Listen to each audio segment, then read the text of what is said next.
Hi, this is Eric Leuschner from Real Property Management in Blacksburg, Virginia, where you can own the home and not the hassle. This is the next video in our series on landlord investor education. I hope you enjoy this as much as you have enjoyed the other videos. A couple of caveats to begin with. I'm not an attorney, so nothing I say should be construed as legal advice. I am not a financial advisor. Nothing I say should be construed as financial advice either. I am a licensed real estate agent in the Commonwealth of Virginia and a realtor. Welcome back to our continuing series on landlord education. Today we are going to talk about security deposits. What is it? It's money that the landlord is holding to cover potential damages uh, to the property during the term of the tenancy or after the tenancy. It's not the landlord's money, it is the tenant's money, and it's being held in escrow by the landlord to cover any potential issues. So if you're doing it yourself, this isn't extra money that you get to spend. This is money that needs to go into a bank account, and some states require you to pay interest on it, and others don't. But it's not your money to spend, so please don't spend it. Some states, most states, will set a limit on how much you can charge for a security deposit. In Virginia, it's 2 times the monthly rent.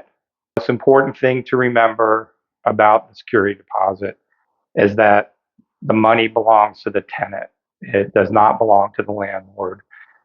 It's being held in an escrow account, or it's being held in trust uh, by, by the landlord in case it's needed. You need to keep that money separate, and it needs to be accessible at any time. Some states require the landlord to pay interest on the security deposit. Virginia is not one of those states, but some states do require that. So make sure you know what your state law is and that you act accordingly. If you take money from the security deposit, you need to provide a receipt for that. And most states have a time frame within which the security deposit has to be returned after the tenant moves out. Generally, it's 30 days.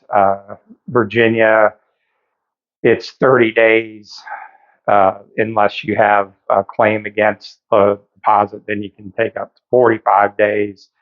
You still have to provide a notification at 30 days.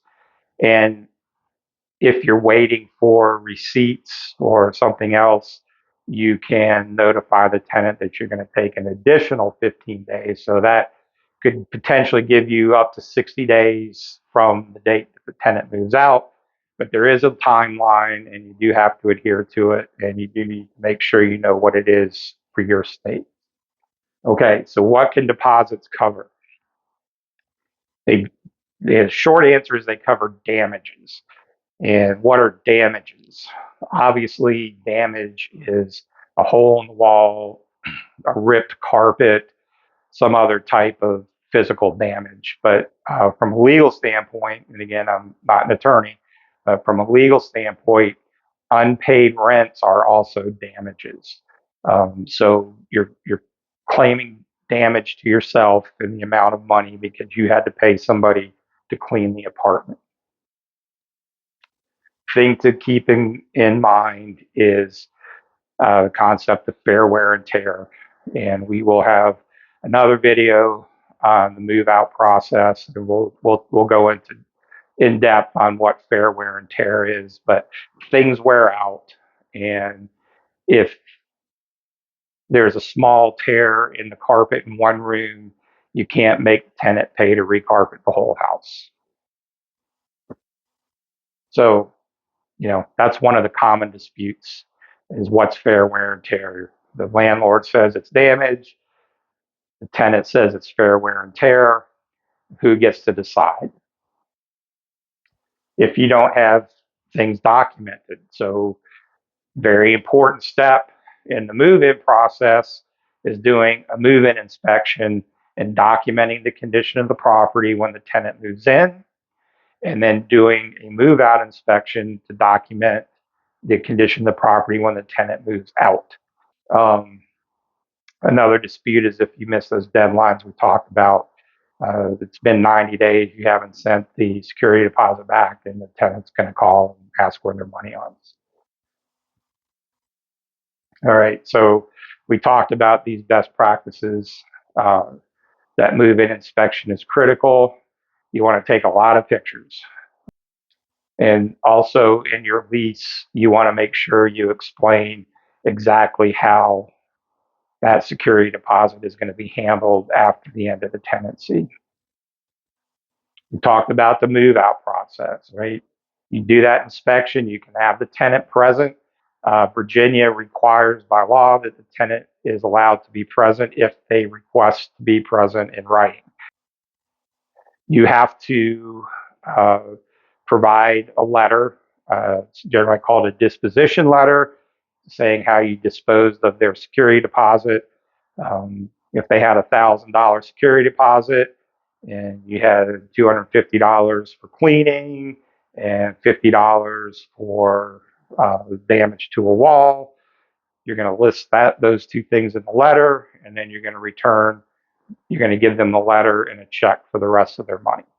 You have potential for lawsuits if you handle these deposits incorrectly, and the penalties can include not just the full return of the security deposit, but also additional damages, sometimes up to 2 or 3 times the amount of the security uh, deposit. So, biggest thing is to know the laws in your state. You want to make sure you have inspections, move out inspections, move in inspections, so you can document the condition of the property. And then you want to make sure that you return that money that's not used to cover damages to the tenant as soon as possible. So hopefully you've enjoyed this and gotten some good information from it. Please click like and subscribe. You can see all our other videos in our library on YouTube.